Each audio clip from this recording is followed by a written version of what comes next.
J'imaginais bien que j'aurais préféré le gagner. Non, surtout que voilà, on a réussi à les mettre en difficulté. On a réussi à marquer 3 buts. Quand on marque 3 buts à l'extérieur face à une équipe comme le Havre, on doit espérer beaucoup mieux défendre. Voilà. Et ça n'a pas été le cas. Pas sur l'ensemble du match, mais sur quelques situations qui nous ont coûté cher.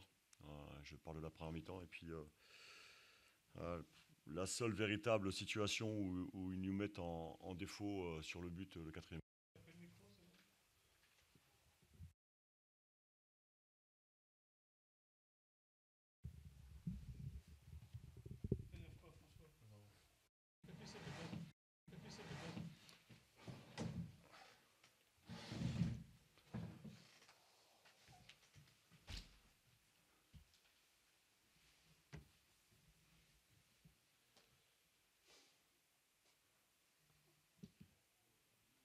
Allez, Coach, un match qui n'avait ni queue ni tête en première mi-temps, on sort comment d'un match comme ça quand il bascule du mauvais côté?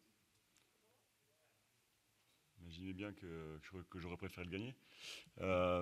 Non, surtout que voilà, on a réussi à les mettre en difficulté. On a réussi à marquer 3 buts.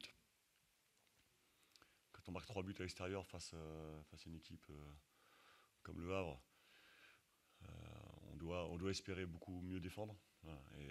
Et ça n'a pas été le cas. Pas sur l'ensemble du match, mais sur quelques situations qui nous ont coûté cher.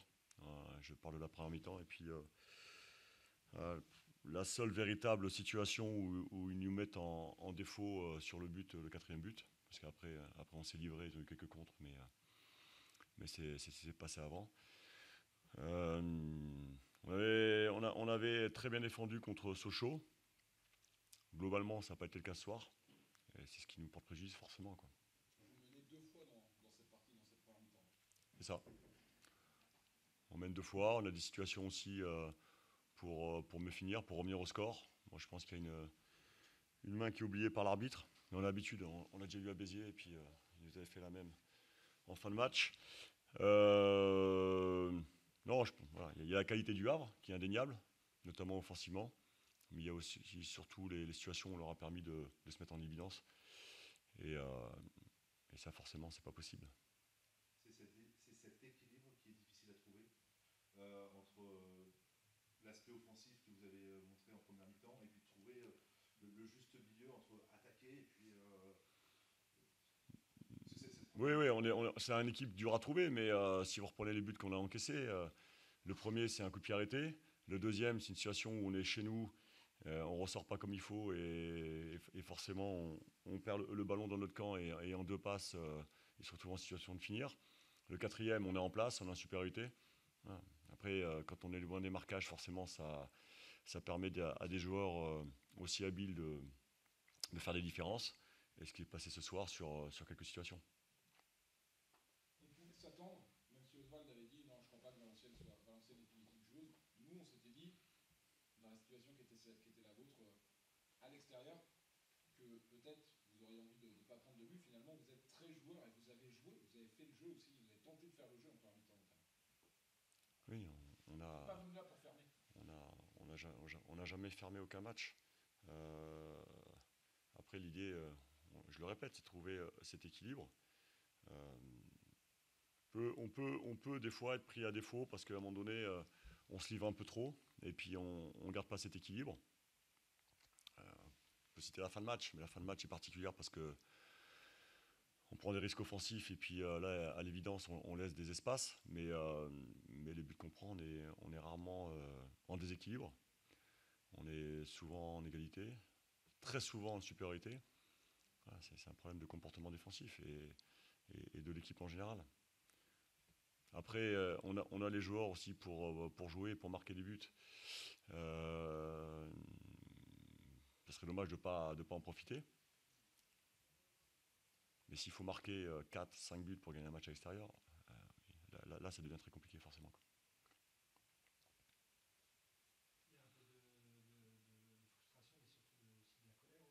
Ça résume dans ton discours, parce que ce sont des duels perdus en fait. Oui, c'est ça. Ouais, ouais. C'est un peu trop d'espace laissé à l'adversaire, c'est un marquage un peu trop last, c'est C'est des ballons perdus dans des zones où il ne faudrait pas les perdre. C'est ouais, c'est un manque de rigueur globalement. Et, et quand on manque de rigueur, on est puni forcément. Voilà. Même si sur ce match, tout n'est pas à jeter, forcément, on a montré des belles choses. On a eu la mainmise une bonne partie du match, notamment en deuxième mi-temps. Voilà. Et il y a une situation où on est très loin des marquages et on pense quatrième, qui conforte après le Havre dans sa volonté de garder son but, son but inviolé et puis son avantage au score. Voilà. On a des situations aussi pour revenir, qu'on n'a pas su concrétiser. Voilà, donc c'est forcément une frustration, un peu de colère, parce que au-delà de la qualité du A, je pense qu'on a contribué à perdre ce match. C'est bon? Merci, bonne soirée. T'as pas le micro, c'est bon? T'énerve pas, François. Non. Ça va aller? Oswald, 7 buts, je pense que si on t'avait dit qu'à la mi-temps, ce match-là, vous seriez à 6-6, tu l'aurais pas cru. Non, après, c'est vrai qu'on connaissait, j'en ai parlé hier au point presque. Valenciennes était capable de marquer des buts. C'est une équipe qui a des arguments offensifs, qui n'est pas en adéquation avec son classement dans ce domaine-là. Et puis nous, en plus, on aura facilité la tâche parce qu'on a flotté, on a été très approximatif défensivement, on s'est mis le trouble tout seul. Et voilà, c'est parfois le cas quand les matchs sont rapprochés et qu'on manque de concentration, ce qui a été le cas. Voilà, par contre, on sentait on avait vraiment des arguments pour nous aussi leur faire mal. Est-ce qu'on sort d'un match comme ça avec des sentiments mêlés? La joie de gagner, évidemment, premier match de l'année à domicile, ça a des conséquences au classement en termes de points. La joie d'en mettre 4 avec un doublé pour Gori, et forcément peut-être le dégoût, la colère d'un point de 3.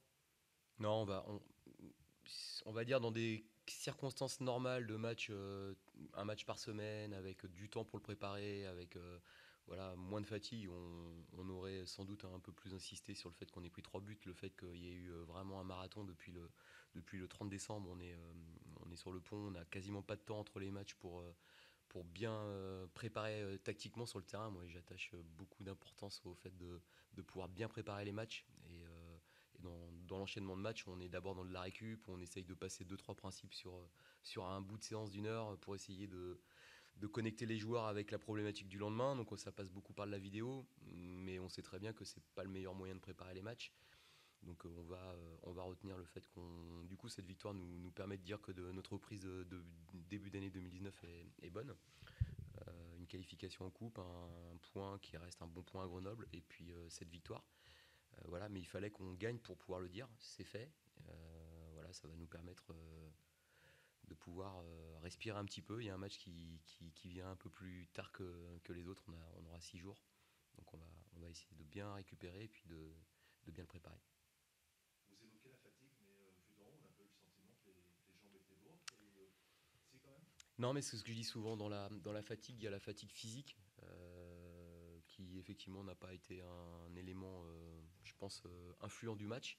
Mais l'enchaînement de match fait qu'il y a une fatigue aussi nerveuse et dans la concentration, dans la prise d'information. Vous voyez, sur des situations de centre, on n'est pas du tout en éveil, on ne voit pas le joueur passer, on est en réaction. Et ça, c'est lié aussi à de la fatigue. C'est une fatigue qui est différente, mais c'est une fatigue qui est presque plus importante que la fatigue physique. Et puis voilà, on a réussi à générer un peu de rotation sur certaines lignes, moins sur d'autres. Il y a des joueurs qui ont beaucoup joué, et en plus Valenciennes est une équipe très difficile à jouer offensivement parce que vous avez sans doute vu que c'est une équipe qui défend beaucoup. Et en fait, mes défenseurs n'avaient quasiment jamais de joueurs ou pas de joueurs, jamais le même joueur sur une de défense. Donc ça veut dire qu'il faut beaucoup se parler et beaucoup prendre d'informations. Et j'ai constaté très vite qu'on était, voilà, on regardait un joueur, le ballon, puis c'est à peu près tout. Et quand ça partait sur un deuxième appel, on était surpris. Alors vous êtes quand même capable, si vous êtes né 2 fois, vous êtes capable de revenir et de repasser le pont à 2 reprises. Ouais, on a eu des très bons passages parce que même au-delà des buts qu'on a mis, on a offensivement, j'ai eu l'impression la capacité de leur faire mal, et puis on a eu beaucoup de bons mouvements, on a bien bougé, le jeu sans ballon était bon. C'est vraiment la récupération du ballon et surtout la, la gestion de la défense sur des situations de crise avec des centres, voilà, où on n'a pas été bon. Mais dans l'aspect offensif, moins en deuxième mi-temps, où là on a senti un peu de fatigue, mais on sentait qu'on avait vraiment des arguments. On a mis de l'allant dans notre jeu, on a enchaîné des bons mouvements, des bonnes qualités sur les déplacements devant le but, on a mis des beaux buts. Donc voilà, c'est bien pour le spectateur qui est venu, premier match de l'année. 7 buts, une victoire, on va savourer quand même. Tu dis quoi à la mi-temps quand tu es à 3-3, tu demandes à ce que. Parce qu'on a senti quand même dans le début de deuxième mi-temps, alors c'est peut-être aussi qu'eux étaient peut-être fatigués de leur première, mais le rythme est clairement redescendu et le jeu s'est fermé quelque part pendant le premier quart d'heure. Voilà, on avait des ajustements à faire défensifs sur un sur leur ressortie de balle et deux sur leur prise d'espace sur notre ligne de défense. Il y avait deux, trois éléments. Alors ce que je leur ai dit, on manque de beaucoup de choses défensivement, mais en même temps, ces choses-là, elles sont assez faciles à régler. Voilà, même si j'ai encore revu des centres passer devant le but et ça m'a agacé, parce que je pense qu'on aurait dû mieux défendre sur ces situations-là, il n'y a pas eu de conséquences. Donc voilà, c'était assez, pour moi assez simple de mettre tous un petit peu plus de rigueur. Quand on prend le but sur l'engagement, je vais pas dire que je le vois venir, mais je hurle parce que je vois qu'on est en train de se parler, on papote, on regarde pas le ballon, on n'est pas en place. Voilà, on a marqué un but, on savoure, on le fait, mais bon, on doit rebasculer tout de suite sur une concentration et je vois qu'on le fait pas. Donc voilà, c'était de la concentration, uniquement de la concentration. On a coutume de dire que c'est compliqué de gagner 2 fois de suite à domicile. Là, tu parlais de Mhm. la fatigue mentale et physique. Là, il y a 6 jours, donc il y aura moyen de se ressourcer. Mhm. Est-ce que le travail va finalement pas être ultra mental pendant 6 jours? Si, parce que dans l'enchaînement de matchs comme ça, il y a forcément, on va essayer déjà de régénérer les organismes pour récupérer du jus, pour retaper les joueurs qui ont quand même joué pour certains avec des petits pépins dans l'enchaînement de matchs et jamais sur une forme optimale. Après, ces idées reçues-là, on peut les contredire. Il y a plein d'équipes qui gagnent 2 matchs de suite, il y a plein d'autres équipes qui le font pas. Voilà, ça fait partie des phrases qu'on entend dans le foot. Je crois même que nous, depuis que je suis ici, je crois qu'on les a gagnés quand on a joué 2 matchs de suite. C'est pas cette année parce qu'on a fait nul Châteauroux, enfin nul Auxerre, victoire Châteauroux. Mais je crois que si on regarde en arrière, on l'a déjà fait. Donc voilà, il faut. Ouais, il faut. De toute façon, voilà, c'est 2 matchs de suite à domicile, mais c'est surtout un prochain match, qu'il soit à domicile ou pas à domicile. C'est à nous voilà, d'aller chercher les points. À domicile, le hack, Oswald, on l'avait noté, toi aussi confirmé sur la première partie de saison, en tout cas sur une première partie de la première partie de saison. C'était plus les mêmes stats que la saison dernière. Là, elles reviennent ces stats parce que vous êtes sur 5 matchs sans défaite de suite à domicile, donc 4 victoires et un nul. Le hack retrouve une vraie solidité ici.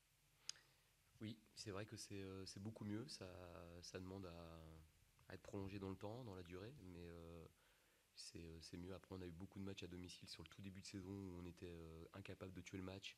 Et du coup, on s'exposait à des erreurs parce que là, même à la fin, on gère mal. On prend un coup franc. Une équipe sereine doit gérer. Voilà, on est à 11 contre 10, le match est terminé.